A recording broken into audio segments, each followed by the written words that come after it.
Welcome everyone to another Keep It Classy Tech in-depth TV review.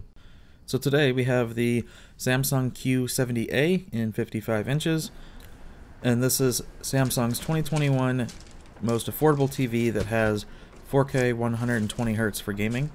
It also has VRR for gaming and ALLM, which is variable refresh rate and auto low latency mode. So when you play a game on a PC or an Xbox, and in the future on the PlayStation 5. So this TV will be the most affordable Samsung you can get in 2021 that supports all the gaming features that you would want to have that Samsung offers, because they still do not have Dolby Vision, so there is no Dolby Vision gaming. So when unboxing this TV, the box pulls off of the top, but then the TV is not able to support itself and it will fall. So the stand or base of the TV, once assembled, looks like a single center piece stand, when it actually is two legs with a plastic piece that connects the two legs to just give the appearance of a single center stand. However, what's nice is that the design is very narrow, so you'll be able to fit it on just about any table as long as it supports the weight. And there's plenty of grooves on the back for routing cables. And then you have 4 HDMI ports. Port 4 is your 2.1 gaming port, port 3 is your eARC port, and then 1 and 2 are HDMI 2.0B, and then you do get the nice remote with the solar panel and USB charging abilities. So while the box it comes in is just a plain brown box, once it's out of the box, you get an immediate sense and feeling of premium. So the build quality really is excellent. The television is extremely thin, very good looking, and you do get the nice remote with it, and it just gives the impression of a much more expensive television.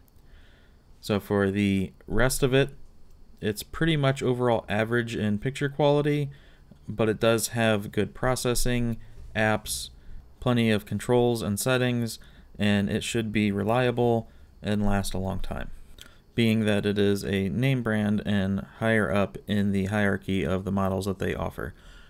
So as far as the picture quality and performance, it is an edge-lit display. It does not have local dimming.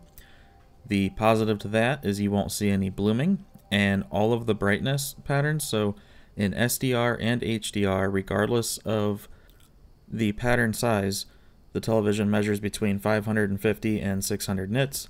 So very consistent, very high APL or average picture level, and it is a VA panel, and it has a rather high native contrast ratio of around 7,000 to 1, so it is again a very consistent image. Again, the black levels are not the best because it is edge lit. However, due to the consistency of its performance, you shouldn't really ever have anything distract you or look off or weird.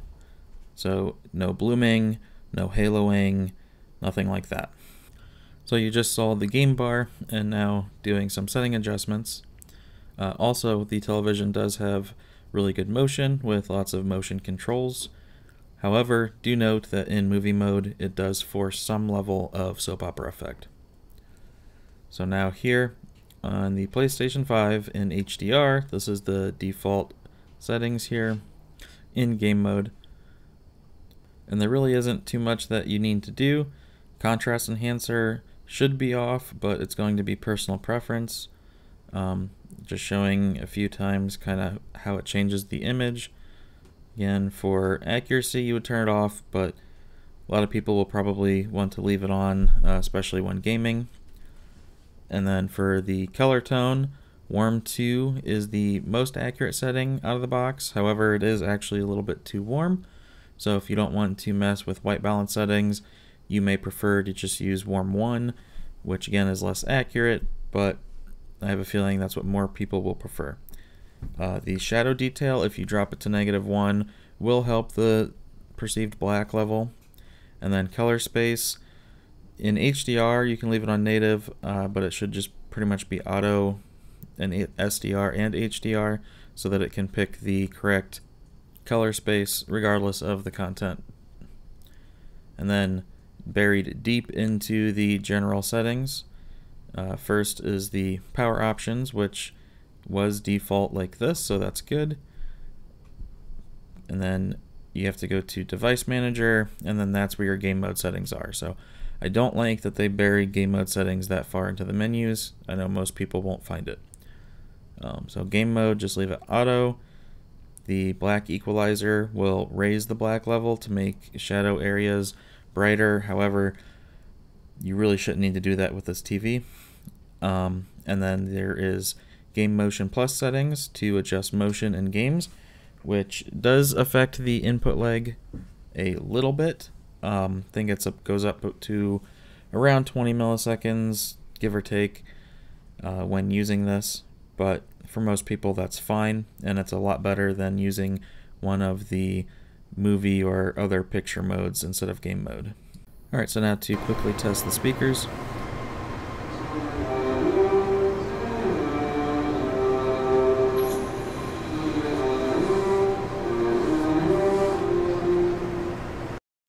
While they aren't great, they were better than the Sony X85J, which is the direct competitor from Sony for this TV.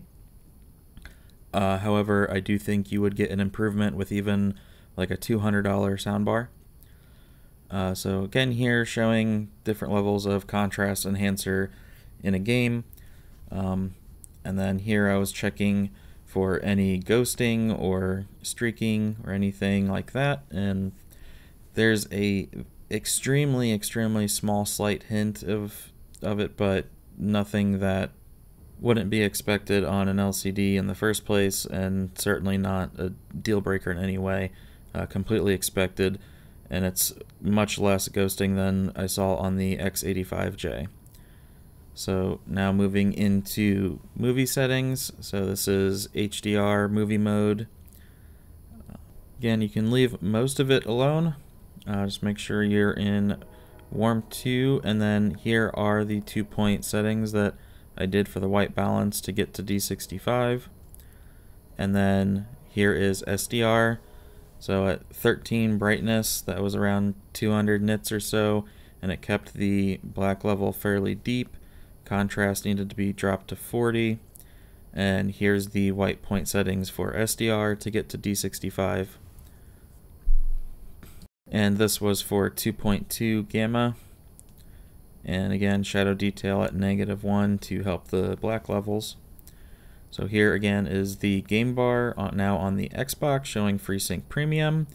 And I was adjusting the brightness level correctly for Destiny. And just like any other TV at 4K 120 HDR, there is going to be posterization or banding in the sky when playing games. However, this TV does do a pretty good job at minimizing that effect, though it is still certainly visible.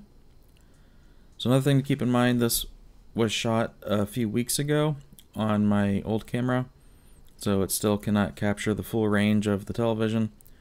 So any dark areas that appear to be crushing shadow detail, it wasn't, and any bright areas that seem blown out, they weren't.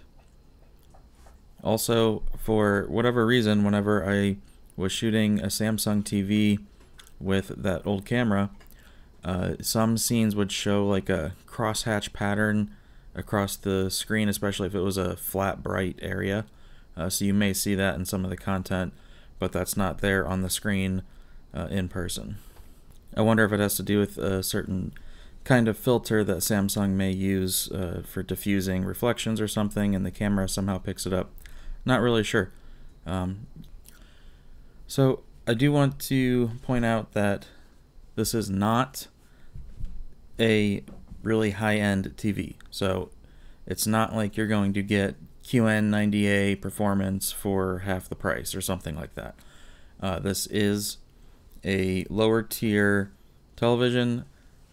Its performance as far as image quality is average, but that's not a bad thing. That's just to be expected for that price range. Now there are, TCL or Hisense or other brands that do offer more image quality performance for a similar cost. However, their processing is not up to the level of Samsung. So that's your upscaling, your motion, things like that. And then also there's reliability concerns. So it depends on what you're after. If you're after the most HDR impact for the money, then you probably want to be looking at one of those TVs. The last couple scenes in this scene, you can see that like weird crosshatch pattern. Again, that's not actually there, that's just an effect of the camera. Also, as far as the black bars, well, there's no blooming, so they only get as dark as the TV is capable of getting. So right here, if you look at the top of the screen, this is HDR, and that's a white sky up against the black bar, and you don't really see any difference. That's because, again, no blooming.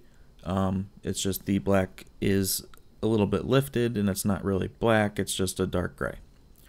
So in HDR, you need to have the brightness maxed out for the HDR effect, but in SDR, you don't want to have the backlight turned up too high, because that's going to raise the black level. So if you drop the backlight setting, that will definitely help your blacks appear much darker. So if you're a gamer and you're on a budget, that's where this television really makes sense, because its gaming performance is really good. The brightness, it's not going to offer the greatest HDR type of experience, but it's enough that it can give a decent HDR impact. So step down TVs from here are going to say they support HDR, but they're most likely 8-bit color and don't have enough brightness to really give an HDR effect. This really is like the entry point for HDR. I did prefer this over the X85J, even though the 85J got just a tiny bit brighter, but that's because this does have better black levels and better contrast and just an overall better image quality. This TV does have a wide color gamut. A little bit over 60% of Rec 2020 is covered, so you won't really notice any problems with colors. The accuracy was decent enough. The main accuracy issues have to do with gamma, not color on this TV. But that's just the way that Samsung kind of does these things. So if you like the Samsung look, then you'll like this TV. It also does a pretty good job at keeping colors bright without losing the color saturation and detail. And there really isn't anything to distract you from anything picture quality wise. Everything is pretty much as you would expect for television in this category, except that it actually is performing a little better than other TVs in this category. However, if you were to compare it to a higher end Samsung from a few years ago, like the KS8000, it is not as good as that. It does not get nearly as bright, even though the rest of the performance would be similar. So I'm expecting around the holiday shopping or Black Friday shopping period for the 55-inch to land somewhere around $700 or $800, and the 65-inch to land somewhere around $800 to $900. At those price ranges, or around that price range, this TV definitely makes a lot of sense if that's your budget.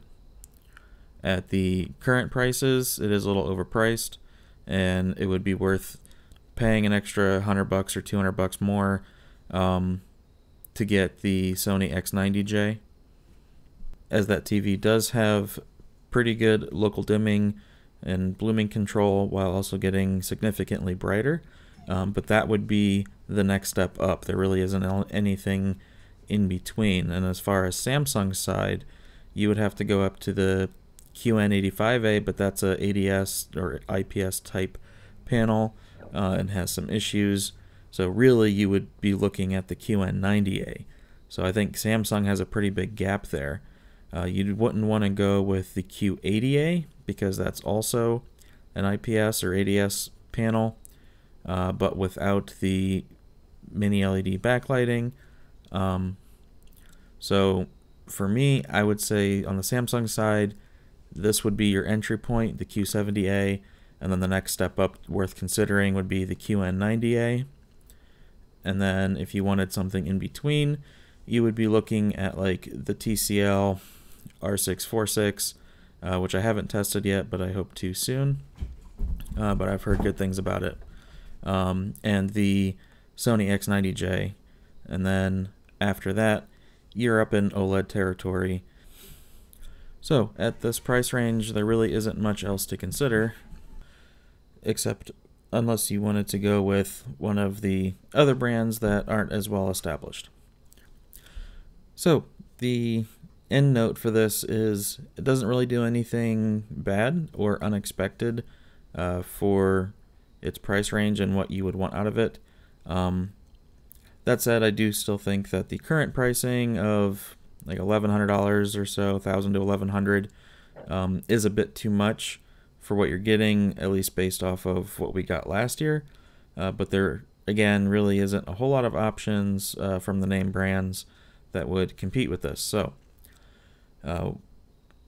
holiday season, Black Friday season, whatever you want to call it, prices come down a few $100, and you're a gamer looking for 120 hertz gaming or VRR, then this is definitely the TV that I would recommend in that price range. Again, it's nothing incredible, but it's also nothing negative really about it either. The X85J had too many issues for the same money that I can't recommend that TV, but the Q70A, I'd say it's definitely better, more consistent, and superior overall experience over the X85J. So there are a couple other options in the price range, like from Vizio and TCL and stuff, that I do plan to check out to see if I can recommend them over this. But in the meantime, this would be my go-to sub $1,000 gamers TV. So I guess that pretty much covers the Q70A. So if you have any questions, go ahead and leave a comment below. If you have liked this review, if you can press the like button, that would help other people to find it easier. And thank you for watching, and I'll have some more stuff soon. Probably going to try and get the R646 next, so keep an eye out for that. And again, thank you all for watching. Have a good one. I'll see you in the next one.